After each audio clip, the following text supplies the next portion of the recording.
বিসমিল্লাহির রহমানির রহিম।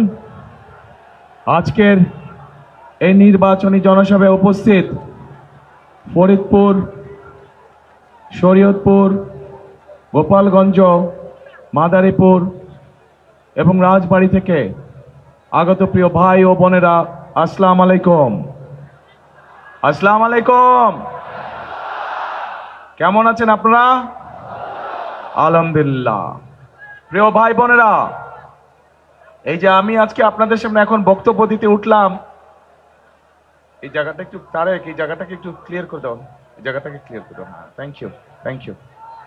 এই যে আপনাদের সামনে বক্তব্য দিতে উঠলাম, এই বক্তব্য দেবার আগে আমরা যাদের হাতে ধানের শীষ তুলে দিয়েছে, প্রত্যেকটা মানুষ স্ব এলাকার সার্বিকভাবে এই সমগ্র এলাকার ফরিদপুর, গ্রেটার ফরিদপুর অঞ্চলের প্রত্যেকটা এলাকার বিভিন্ন সমস্যার কথা আপনাদের নেতারা আপনাদের সামনে তুলে ধরেছেন। শুনতে পেয়েছেন আপনারা সেটা? আচ্ছা, তা আপনারা ওনারা যে সকল দাবি দেওয়া দিয়েছেন এলাকার উন্নয়নে, নেতৃবৃন্দ আপনারা যারা ধানের শীষের প্রার্থী, দয়া করে একটু দাঁড়ান সামনে। শুধু ধানের শীষের প্রার্থী যারা, অনলি প্রার্থী যারা, সামনে আসেন, একটু স্কুলের অ্যাসেম্বলির মতন লাইন দিয়ে দাঁড়ান। হ্যাঁ, দাঁড়াও, লাইন করে দাঁড়া যাও। এই যে মানুষগুলো প্রত্যেকটি এলাকার জনগণের এবং এলাকার সমস্যার কথা বলেছে। ইনারা যেই সমস্যার কথাগুলো বলেছে, আপনারা কি সেই সমস্যাগুলোর সাথে একমত? কি ভাই, সকলে একমত? আচ্ছা, তাহলে এই মানুষগুলোর দায়িত্ব হচ্ছে যে আপনারা তাদেরকে নির্বাচিত করলে পরে ইনশাল্লাহ তারা এলাকার সমস্যার সমাধান করবে, তাই তো নাকি? কিন্তু সমস্যার সমাধান করতে হলে তো প্রথমে আপনাদের একটা দায়িত্ব আছে। কি সেটা? হ্যাঁ, শুনি না। কোথায় ভোট দিবেন? কোথায়? রাইট, ধানের শীষে যদি ভোট দিয়ে এদেরকে জয়যুক্ত করেন, ইনশাল্লাহ বিএনপি সরকার গঠন করলে এই মানুষগুলো এলাকার জন্য কাজ করবে এবং এদের পিছে আমি দাঁড়িয়ে থাকবো যে কি হলো, কাজ করো না কেন তোমরা? কাজে আপনারা একটু ধানের শীষ উঁচা করেন, আপনাদের হাতে ধানের শীষলা। এদের সকলের হাতে আমি দলের পক্ষ থেকে ধানের শীষ তুলে দিয়ে গেলাম। 12 তারিখ পর্যন্ত এদেরকে আপনারা দেখে রাখবেন। নির্বাচিত হলে পরে ইনশাল্লাহ 13 তারিখ থেকে এদের দায়িত্ব হচ্ছে 24 ঘন্টা আপনাদেরকে দেখে রাখা। ধন্যবাদ, বসেন। প্রিয় ভাই বোনেরা, একটু আগে এখানে আমাদের ফরিদপুরের নেতারা, ফরিদপুর জেলার নেতারা একটি দাবির কথা বলেছে, দুটি দাবির কথা মূলত বলেছে। এক, এই ফরিদপুর শহরে সিটি কর্পোরেশন করা, এবং 2, ফরিদপুরকে বিভাগ করা। তাই তো নাকি? এটাই তো শুনলাম নাকি? ঠিক শুনছি? আচ্ছা, তাহলে আজকের এই নির্বাচনী জনসভায় আপনাদের সকলের সামনে আমি এতটুকু বলতে চাই, ইনশাল্লাহ বিএনপি সরকার গঠন করলে আগামীতে ধানের শীষ আগামী 12 তারিখে নির্বাচনে জয়যুক্ত হলে পরে বিভাগ গঠন করলে যদি এলাকার মানুষের উপকার হয়, বিভাগ গঠন করলে যদি মানুষের সমস্যার সমাধান হয়, তাহলে ইনশাল্লাহ জনগণের সেই দাবি বিএনপি পূরণ করবে। প্রিয় ভাই বোনেরা, অনেক সমস্যার কথা আমরা শুনেছি। এই সমস্যাগুলো আমি ভেবেছিলাম যে এত সমস্যা নেই, কারণ দীর্ঘ 17 বছর আমি দেশে থাকতে পারিনি। আমরা দূর থেকে শুনেছি প্রত্যেক এলাকায় বলে অনেক উন্নয়ন হয়েছে, কিন্তু যদি উন্নয়ন হয়েই থাকে তাহলে প্রার্থীরা কেন এত সমস্যার কথা বলল? তার মানে কি উন্নয়নের ফাঁকা বলি ছিল এতদিন?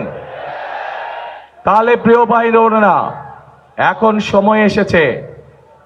সময় এসেছে আপনারা যে অধিকার ফিরে পেয়েছেন, যে অধিকার আপনাদের কাছ থেকে গত 1 যুগেরও বেশি সময় ধরে কেড়ে নেওয়া হয়েছিল, সেই অধিকার বাংলাদেশের মানুষ ফিরে পেয়েছে।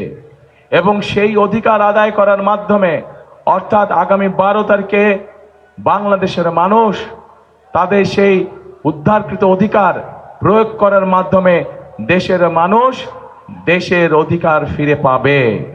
কারণ আমরা যারা বিএনপি করি, আমরা বিশ্বাস করি যে এই দেশের বিএনপির সকল ক্ষমতার উৎস কারা? জনগণ হচ্ছে সকল ক্ষমতার উৎস এবং এই দেশের প্রকৃত মালিক হচ্ছে জনগণ।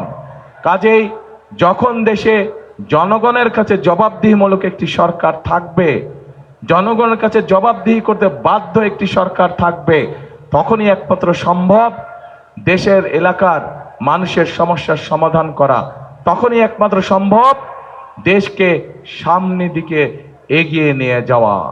এবং সেই জন্যই প্রিয় ভাই বোনেরা, এলাকার সমস্যা যেমন আছে, একই সাথে আরো বহু কতগুলো সমস্যা আছে এবং সেগুলো সম্পর্কে আমরা আমাদের দলের পক্ষ থেকে পরিকল্পনা গ্রহণ করেছি যে বিএনপিকে বাংলাদেশের মানুষ 12 তারিখে নির্বাচনে দেশ পরিচালনার সুযোগ দিলে বিএনপি কি কি পরিকল্পনা গ্রহণ করবে যাতে করে এলাকার সমস্যার সমাধান হয়, যাতে করে দেশের মানুষের সমস্যার সমাধান হয়।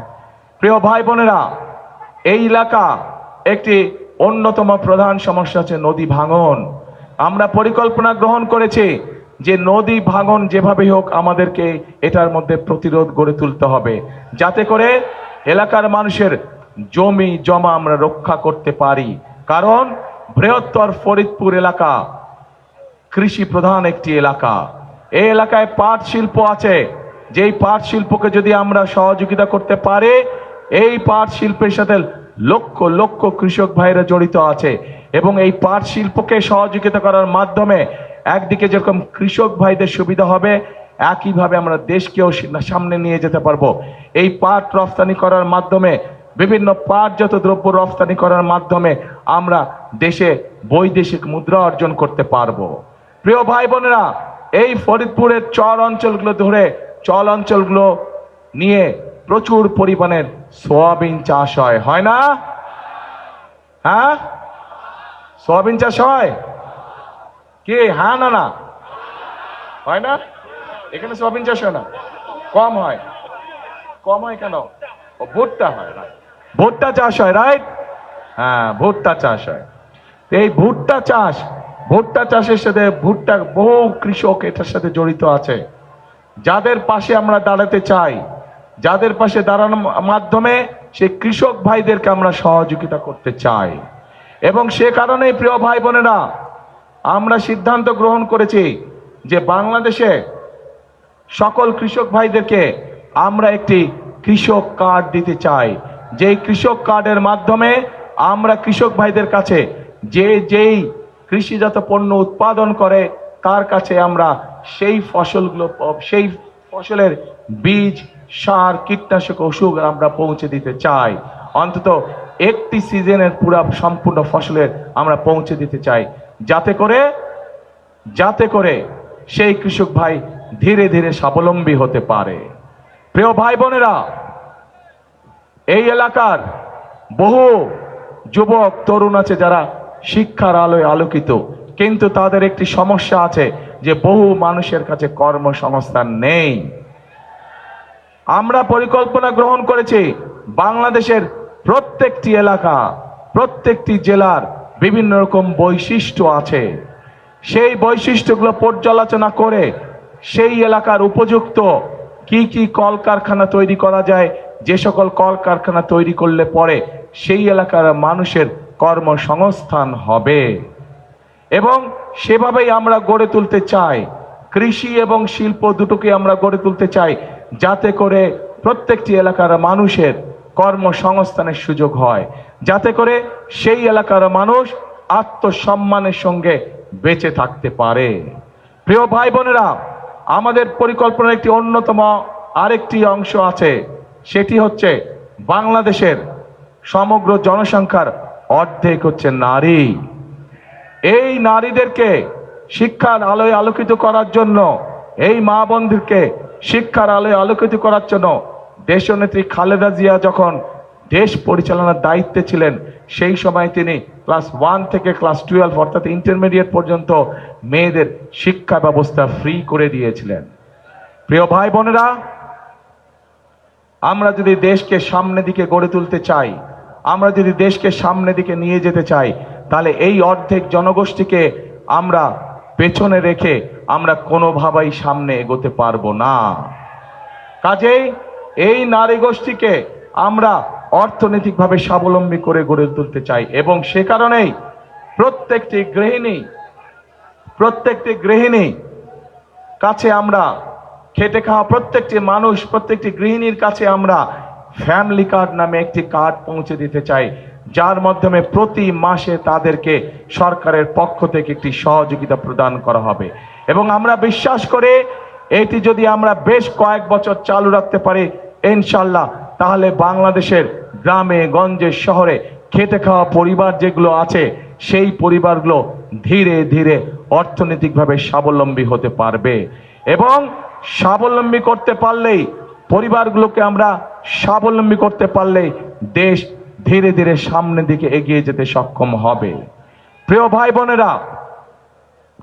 ভাই বোনেরা, আমরা দেশের এই যে এখানে উল্লেখ করে গেছেন, আমাদের কয়েকজন প্রার্থী এখানে উল্লেখ করে গেছেন যে মানুষের স্বাস্থ্য সেবা নিয়ে মানুষ অনেক কষ্টে আছে। প্রয়োজনের সময় ডাক্তার পাওয়া যায় না, প্রয়োজনের সময় মানুষ ওষুধ খুঁজে পায় না।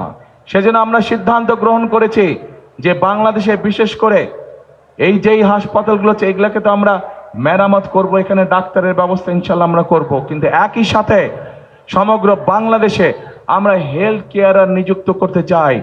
যেই হেলথ কেয়ারের কাজ হবে গ্রামে গ্রামে গিয়ে, ঘরে ঘরে গিয়ে নারী এবং শিশুদেরকে তারা চিকিৎসা সুবিধা দিবে।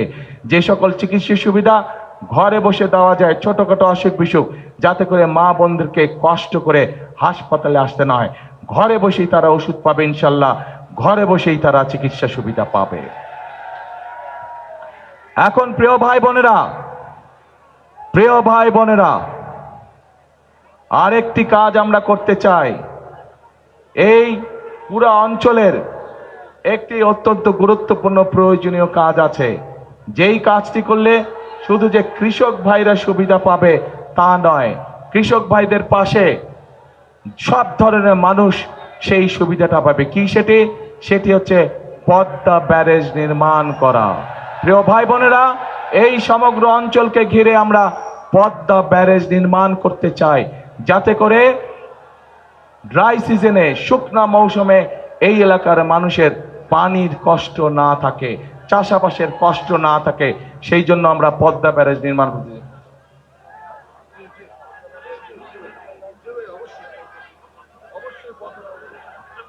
এই পদ্মা ব্যারেজ নির্মাণের কাজে আমরা হাত দিতে চাই। আপনারা কি আছেন এই পরিকল্পনার সাথে? কারা আছেন দেখি হাত তুলে। পদ্মা ব্যারেজ নির্মাণে কারা আছেন? হ্যাঁ, আপনাদের সমর্থন ছাড়া কিন্তু আমরা পারবো না। অর্থাৎ জনগণের সমর্থন ছাড়া সম্ভব নয় কোনো বড় কাজ করা। জনগণের যদি সমর্থন থাকে ইনশাল্লাহ বিএনপি যে কোনো বড় কাজ করতে সক্ষম হবে। এখন প্রিয় ভাই বোনেরা, এই যে আপনাদের সামনে আমাদের দলের পরিকল্পনাগুলো যে তুলে ধরলাম, আপনারা কি মনে করেন এই পরিকল্পনাগুলো যদি কম বেশি আল্লাহর রহমতে আমরা বাস্তবায়ন করতে পারি, তাহলে দেশের মানুষের ভাগ্যের পরিবর্তন হবে? আপনারা কি মনে করেন যে এই পরিকল্পনার কথা বললাম, কে মনে করেন দেশের মানুষের ভাগ্যের পরিবর্তন হবে? ইনশাআল্লাহ। কিন্তু প্রিয় ভাই বোনেরা, এই পরিকল্পনাগুলো তো হলো বিএনপির পরিকল্পনা। বিএনপি ইনশাল্লাহ জনগণের রায় পেলে এগুলোকে বিএনপি বাস্তবায়ন করবে। কিন্তু জনগণের পক্ষ থেকে তো একটি পরিকল্পনা থাকতে হবে। জনগণের সেই পরিকল্পনাটা কি আপনাদের কাছে একটু আমি জানতে চাই। জনগণের পরিকল্পনা কি? 12 তারিখে কোনো পরিকল্পনা আছে জনগণের? কি পরিকল্পনা জনগণের 12 তারিখে? হ্যাঁ, রাইট, ধানের শীষে ভোট দিতে হবে। ধানের শীষ যদি নির্বাচিত হয় ইনশাল্লাহ পর্যায়ক্রমিক ভাবে যেই প্রতিশ্রুতিগুলো, আপনাদের যেই দাবিগুলো আপনারা উপস্থাপন করেছেন, আপনাদের সরকার, বিএনপি সরকার ইনশাল্লাহ সেগুলো বাস্তবায়নের কাজে হাত দিতে পারবে।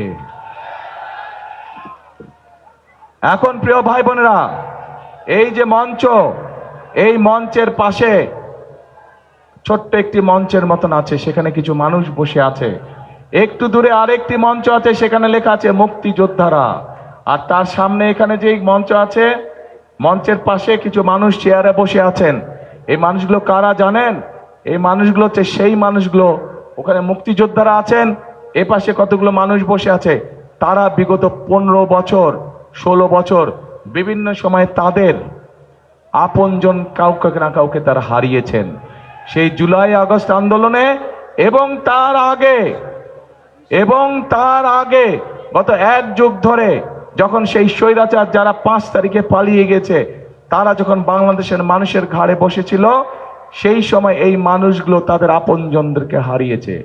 প্রিয় ভাই বোনেরা, 1971 সালে মুক্তিযোদ্ধারা জীবন বাজি রেখে দেশকে স্বাধীন করেছিলেন।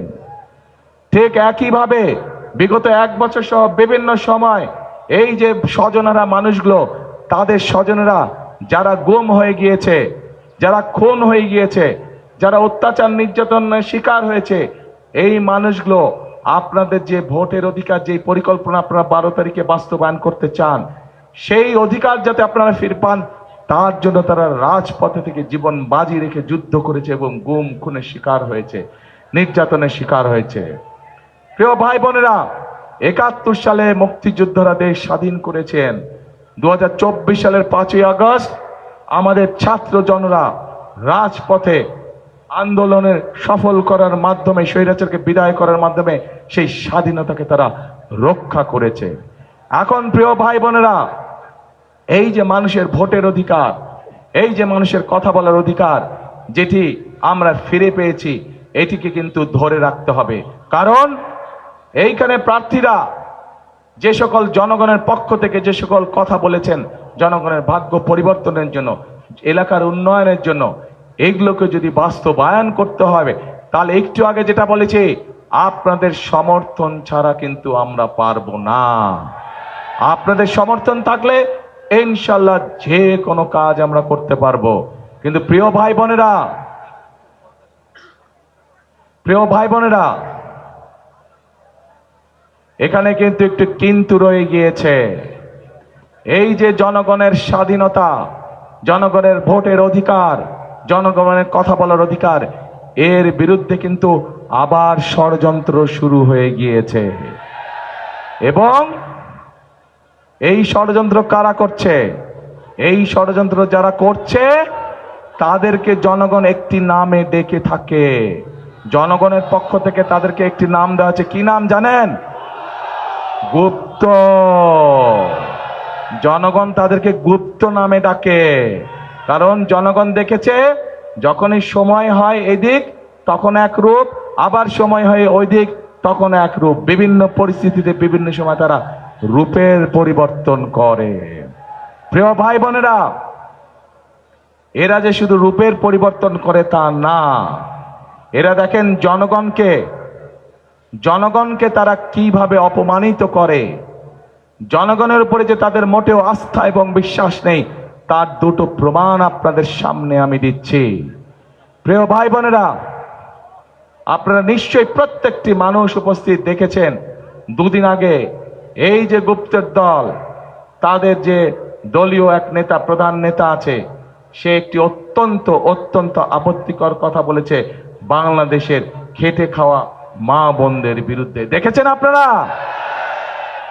প্রিয় ভাই বোনেরা, আমার একটি প্রশ্ন আপনাদের কাছে, যে রাজনৈতিক দল, যে রাজনৈতিক নেতার চিন্তা বা আদর্শ হয়ে থাকে, তার দেশের খেটে খাওয়া মা বোনদের সম্পর্কে এরকম নোংরা চিন্তা হয়ে থাকে, তাদের কাছ থেকে কি আমরা ভালো কোনো কিছু আশা করতে পারি? তাদের কাছ থেকে কোনো ভালো কিছু আশা করতে পারি না। এবং এটির প্রমাণ আমরা 1971 সালেও দেখেছি। 1971 সালে তাদের বিতর্কিত ভূমিকার জন্য বাংলাদেশের লক্ষ লক্ষ নারী, লক্ষ লক্ষ মা বোনেরা, তাদের সম্মান হানি হয়েছিল। কাজে প্রিয় ভাই বোনেরা, এদের কাছ থেকে আপনাদেরকে সতর্ক থাকতে হবে। এদের ব্যাপারে জনগণকে সতর্ক রাখতে হবে। তারা মুখে বলবে একটা, কাজ করবে একটা। যাদের নিজের দেশের মানুষ সম্পর্কে মিনিমাম যারা সম্মান করতে জানে না, নিজের দেশের মা বোনদের সম্পর্কে যাদের মিনিমাম সম্মান নেই, তাদের কাছ থেকে আর যাই হোক আমরা কোনো ভালো কিছু আশা করতে পারি না। ঠিক একইভাবে প্রিয় ভাই বোনেরা, তাদের আরেক নেতা আছে, সেই নেতা তাদের দলীয় কর্মী সমাবেশে বলেছে যে 12 তারিখ পর্যন্ত তার দলের নেতা কর্মীরা জনগণের পা ধরে থাকবে, 13 তারিখ থেকে জনগণ বলে তাদের পা ধরবে। তাহলে এবার বুঝেন তাদের চিন্তা চেতনা কেমন ধরনের। অর্থাৎ জনগণকে তারা 12 তারিখ পর্যন্তই দেখে রাখবে, 13 তারিখ থেকে তারা এমন পরিস্থিতি তৈরি করতে চায় যেখানে জনগণের নাভিশ্বাস উঠে থাকবে। অর্থাৎ জনগণের প্রতি তাদের কোনো আস্থা, কোনো বিশ্বাস নাই, জনগণের শক্তিতে তারা বিশ্বাসই করে না। প্রিয় ভাই বোনেরা, আমরা বিভিন্ন পত্র পত্রিকা সহ বিভিন্ন জায়গায় বিভিন্ন খবর দেখছি। কি সেই খবর? এই গুপ্তদের বিভিন্ন লোকজন বিভিন্ন জায়গায় গিয়ে, বিশেষ করে মা বোনদের কাছে গিয়ে তারা বিকাশ নাম্বার চাইছে, তারা এনআই কার্ড চাইছে। দেখেছেন না আপনারা? দেখেছেন এই সংবাদ? ওকে, এখন কেন চাইছে? তারা বাংলাদেশের মানুষের সাথে অনৈতিক আচরণ করছে, অথচ আমরা দেখে অন্যদিকে তারা বলে সৎ মানুষের শাসন দিবে। আরে ভাই, আপনার কাজটাই তো আপনি শুরু করছেন অনৈতিক বিষয় দিয়ে। যেখানে আপনি নিজেই অনৈতিক বিষয় দিয়ে কাজ শুরু করছেন, সেখানে আপনি কি করে আশা করেন, জনগণ কি করে আশা করবে যে আপনারা সৎ মানুষের শাসন দেবেন? নিজেরাই তো অসৎ কাজ করে বেড়াচ্ছেন। প্রিয় ভাই বোনেরা, আজ তাই আসুন, বহু বছর, বহু ত্যাগ, বহু বিসর্জনের মধ্যে দিয়ে বাংলাদেশের জনগণ তাদের হারিয়ে যাওয়া অধিকার ফিরে পেয়েছে।